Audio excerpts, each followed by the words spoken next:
Look, you'd have a feel for this. I'm sure you've been involved in matches where you're getting destroyed and in the final 10, 15 minutes you're a broken team and it can look like you have given up. Whereas I suspect there are technical and tactical reasons as to why just the backside has fallen out of things.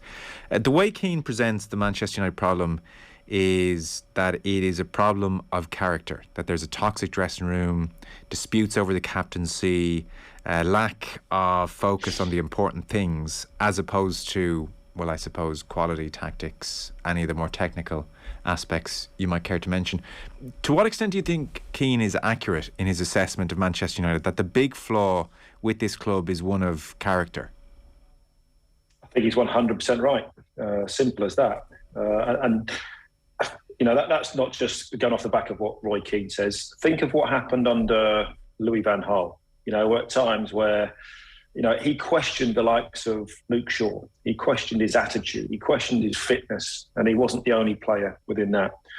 Mourinho then comes in, one of the greatest managers we've ever seen across Europe, has won absolutely everything on more than one occasion.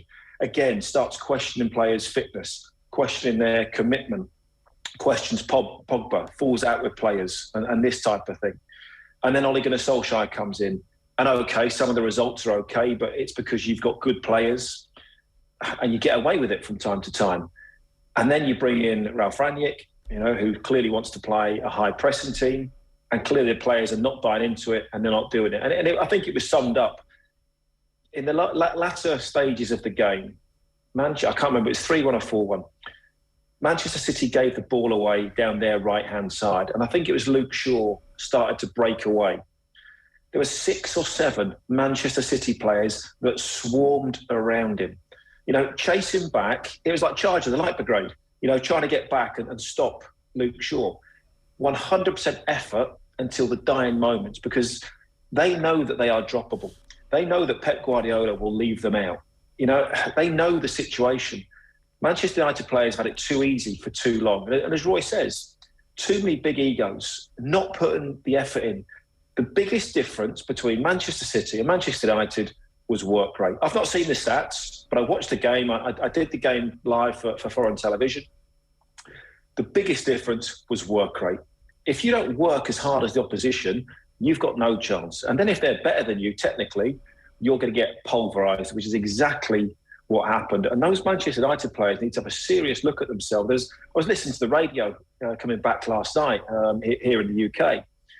Manchester United fans were devastated. And they were saying these players are not working hard enough, don't feel like they're putting the effort in. So this is not just Roy Keane. This is not just media pundits.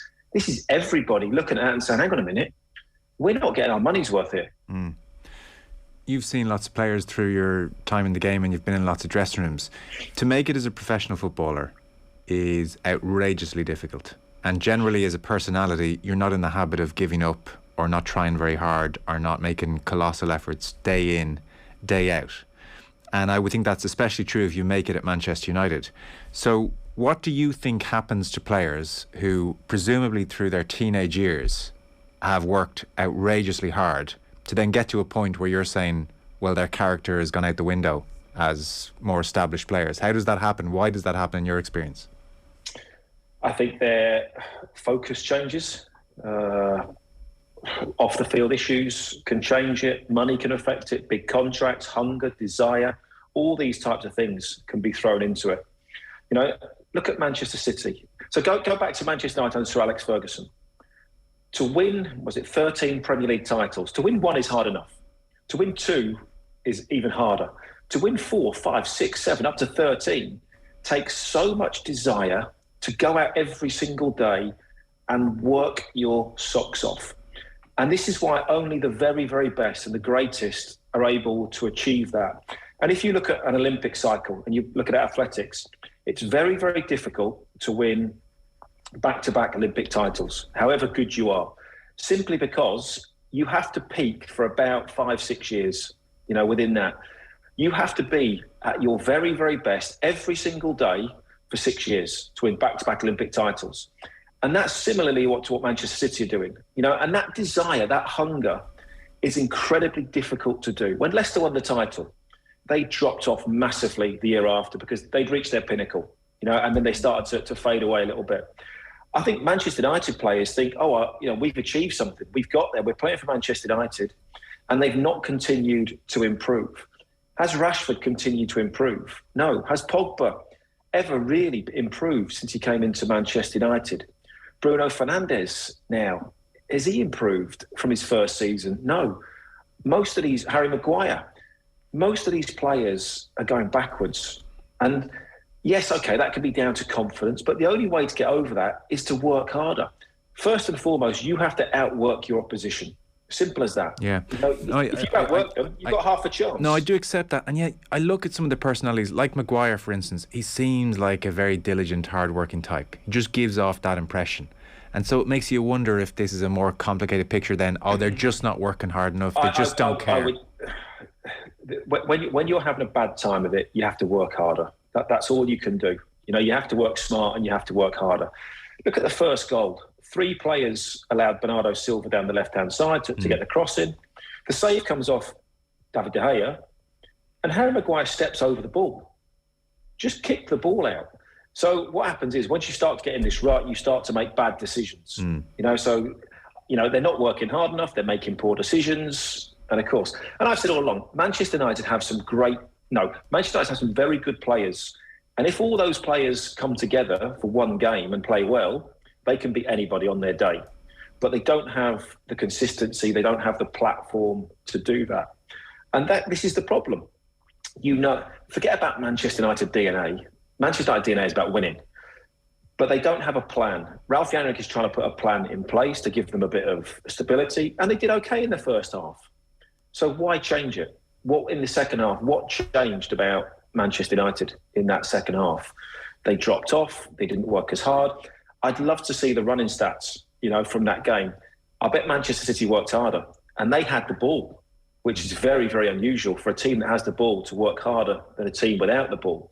I said when Sir Alex Ferguson left that Manchester United won't win the title for another 10 years. I got slaughtered by Manchester United fans. I think that's next year, isn't it? So if they don't win it next year, I was right. And they've never really replaced. And it's the coaching staff. What are the coaches doing? I look at the bench and the coaches on the bench under Ole Gunnar Solskjaer, under Ralph Rangnick.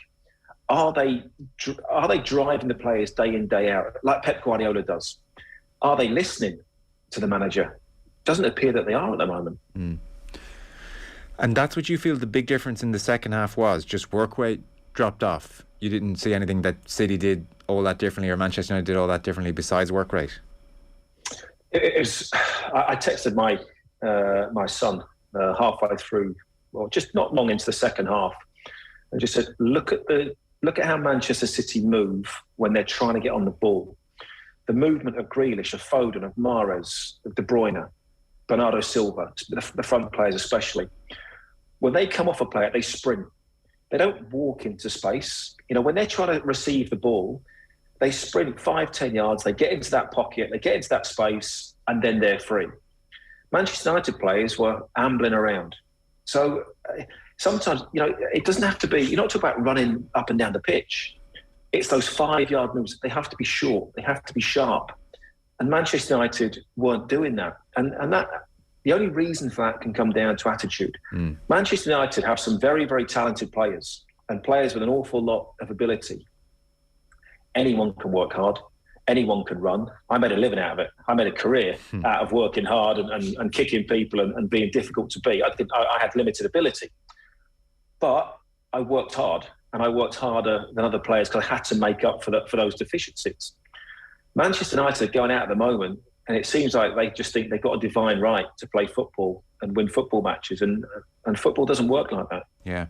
Or else it's a fairly demoralised dressing room who don't believe in what their manager is telling them, which is a possibility here. I mean, what would you think if you were playing in a team and the plan was to go out in it looked 4-2-2-2-ish again, McTominay, Fred, Elanga, Sancho and Bruno Fernandes, Pogba as your front two. I mean, you would be thinking, this is odd. This is a really weird approach. Yeah, but it didn't. Pretty much same group of players didn't want to do it under Mourinho. Didn't do it enough under Ole Gunnar Solskjaer. now not doing it under Ralph Rangnick. Same group of players. It can't be every single manager, and even Van Gaal before that. You're talking world-class managers, within that, and great coaches. Can't be 4 managers can't be wrong, and formations are there as a starting point. Simple. What formation did Man City play yesterday? Apart from 4 at the back. Yeah, it's pretty fluid. And Rodri holding, I'm not sure. On your point though, so the football under Van Gaal, I mean, they did what he asked them to do, I suppose. It was fairly dull stuff. I mean, it was pass into complete boredom. I'd have to say Mourinho, so we're saying the Manchester United players are the common denominator here. Mourinho hasn't found a dressing room which was good since about 2011. The Spurs dressing room was awful. The Roma dressing room was awful. He was fairly toxic himself, and he was effectively bullying. He was effectively bullying Luke Shaw. He turned to the crowd and Rashford missed a chance. How can I work with this? Everything he said was just negative. And he got some results, admittedly, but second in the league is okay, and he wins the Europa League. But there's something about Mourinho that's toxic, and then I don't think we can put Solskjaer into the top bracket of managers. So I would still question whether a really top manager has had a hold of this group since Ferguson left. Really, Mourinho was past his best. Solskjaer's not on that level. Van Gaal would have question marks over. Moyes wasn't really given a chance. So as much as we're down in this dressing room, I'd feel a lot more confident saying that if a peak Conte or a peak Pep or a peak Klopp had gone in there, because they would do a hell of a lot more with these players. I think the players are being thrown at the bus as well. And then you're looking at the quality of the players. Are they good enough? David De Gea has come good again this season. Luke Shaw has a couple of good games, a couple of off games. Yeah. Has never really shown the consistency. Had 6 months lead into the Euros. People are talking about the best left back in the world. Not a chance. Look at how Ashley Cole used to play. The consistency that he hit. Lindelof. I'm sorry, but you're not going to win the league, with Lindelof, in there. Aaron Wan-Bissaka. I mean, I don't want to damage the kid, but he's not great going forward. He made poor defensive decisions. He looks way out of his depth at Manchester United. When you look at the fullbacks that Manchester United have had in the past, Evra, Neville, Dennis Irwin, he's nowhere near it. And then you look at Fred and McTominay. How many United players at the moment would be taken by the rest of the top 6? I don't think there's too many in there. And I'd sort of think that's the issue, as opposed to these guys aren't trying or are bad professionals. I think there's a quality issue there, primarily. Yeah, well, and then Bruno Fernandes on his day, yes. Rashford has never really shown the consistency levels that he needs to be at. Sancho has only just come in and getting his opportunity. Bruno Fernandes and Ronaldo, yes, but Ronaldo's not going to press. He's not going to chase people down and do what he has to do. Cavani is injured a lot, an awful lot at the moment. So I think it is. You have to look at recruitment of coaches, recruitment of players.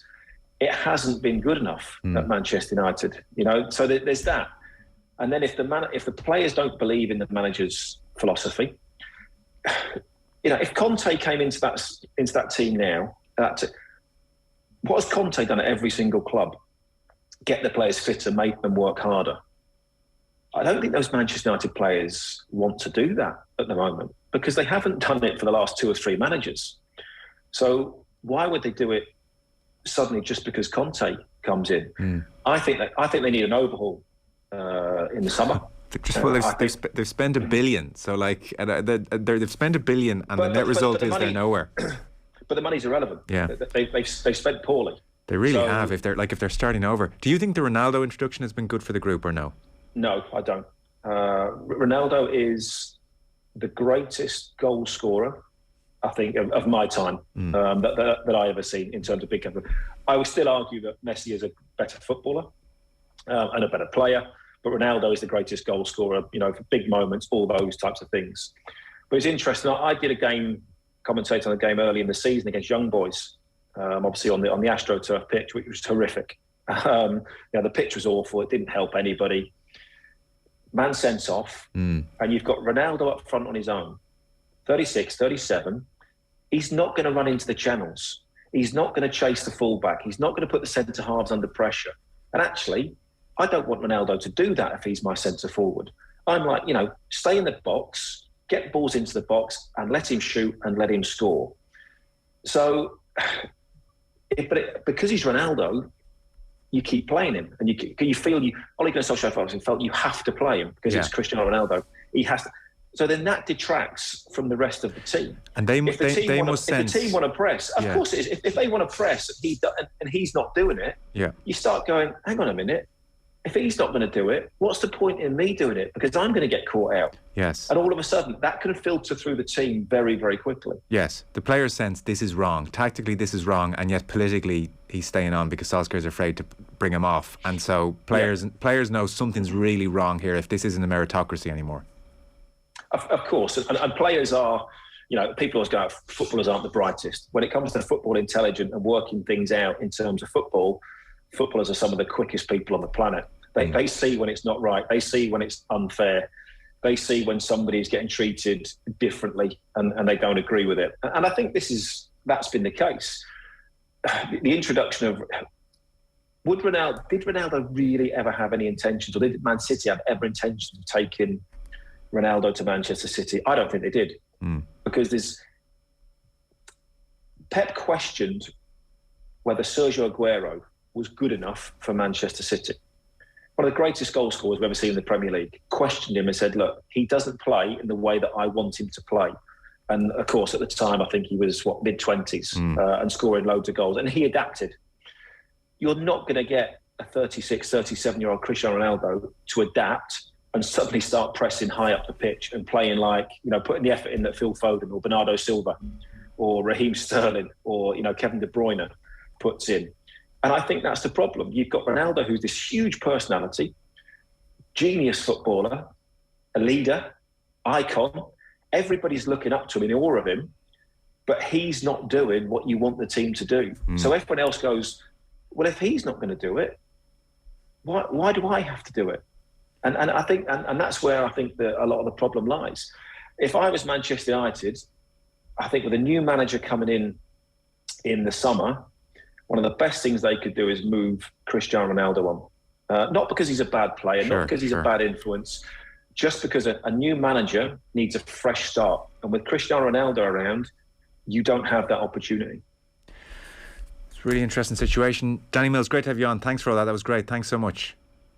Cheers, guys. Cheers. Danny Mills with us there. And our football coverage is brought to you by Sky. Watch every UEFA Champions League and Europa League match live on BT Sport this season. Pat Nevin's going to join us after 9. We will talk about Man City as well a bit, and Chelsea at the weekend and a couple of other stories. But Manchester United, by the nature of that defeat, definitely feel like the story once again. So Pat Nevin's on the way after 9. We'll have rugby after 8.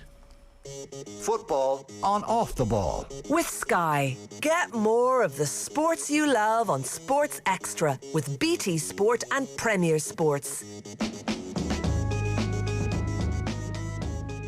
Have you ever wondered why we laugh? Now, this is the type of laughter that chimpanzees do. Or if you can really die of a broken heart? It's the brain that says, oh, that's painful. Join Professor Luke O'Neill on the Show Me the Science podcast as he tackles a different issue each week, from the serious to the silly, all explained through science. Do bulls get angry at the colour red?